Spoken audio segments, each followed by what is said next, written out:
AICC ಅಧ್ಯಕ್ಷ ಮಲ್ಲಿಕಾರ್ಜುನ ಖರ್ಗೆ ಅವರನ್ನ ಭೇಟಿ ಮಾಡಿದ ಸಚಿವೆ ಲಕ್ಷ್ಮೀ ಹೆಬ್ಬಾಳ್ಕರ್ ಹಲವು ವಿಚಾರಗಳ ಕುರಿತು ಚರ್ಚಿಸಿದ್ದಾರೆ.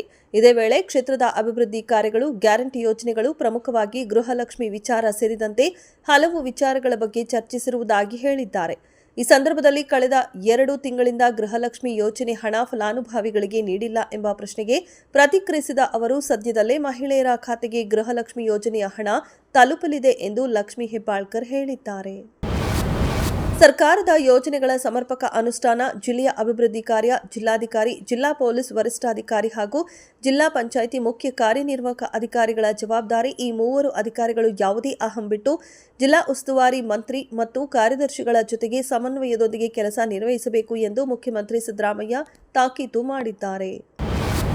ಕಮಲ್ ಹಾಸನ್ ಕನ್ನಡದ ಉಗಮದ ಬಗ್ಗೆ ನೀಡಿರುವ ಹೇಳಿಕೆ ವಿವಾದಕ್ಕೆ ಕಾರಣವಾಗಿದ್ದು, ಕಮಲ್ ಹೇಳಿಕೆಗೆ ಕನ್ನಡಪರ ಸಂಘಟನೆಗಳು ಬಲು ತೀವ್ರವಾಗಿ ವಿರೋಧ ವ್ಯಕ್ತಪಡಿಸಿವೆ.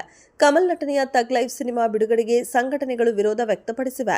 ಒಂದೊಮ್ಮೆ ಸಿನಿಮಾ ಬಿಡುಗಡೆ ಮಾಡಿದರೆ ಚಿತ್ರಮಂದಿರಗಳಿಗೆ ಬೆಂಕಿ ಹಚ್ಚುವುದಾಗಿ ಎಚ್ಚರಿಕೆ ನೀಡಿವೆ. ವಾಟಾಳ್ ನಾಗರಾಜ್, ಸಿನಿಮಾ ಬಿಡುಗಡೆ ಆದರೆ ರಣರಂಗವೇ ಏರ್ಪಡುತ್ತದೆ ಎಂದಿದ್ದಾರೆ. ಜೊತೆಗೆ ಕಮಲ್ ಹೇಳಿಕೆ ವಿರೋಧಿಸಿ ಕರ್ನಾಟಕ ಬಂದ್ಗೆ ಕರೆ ನೀಡುವ ಯೋಚನೆ ಇದೆ ಎಂದಿದ್ದಾರೆ. ರಾಜ್ಯಕ್ಕೆ ಧಕ್ಕೆ ಬಂದಾಗ ಮೂಲಭೂತವಾದ ಸಮಸ್ಯೆಗಳಿಗೆ ಪ್ರೀತಿ ಗೀತೆಯನ್ನ ಬದಿಗೊತ್ತಿ ನಯವಾಗಿಯೇ ಶಿವಣ್ಣನವರು ತಿರಸ್ಕಾರ ಮಾಡಬೇಕಿತ್ತು. ನೀವು ಹೇಳಿದ್ದು ನನಗೆ ಇಷ್ಟ ಆಗಿಲ್ಲ, ಇಲ್ಲಿಂದ ನಾನು ಹೊರಡುತ್ತೇನೆ ಎಂದಾದರೂ ಶಿವಣ್ಣ ಹೇಳಬೇಕಿತ್ತು. ಆದರೆ ಅವರು ನನಗೆ ಅರ್ಥವೇ ಆಗಲಿಲ್ಲ ಅಥವಾ ಕೇಳಿಸಿಕೊಳ್ಳಲೇ ಇಲ್ಲ ಅನ್ನೋದೇ ಬೇಜವಾಬ್ದಾರಿತನ ಎಂದು ವಾಗ್ದಾಳಿ ನಡೆಸಿದರು.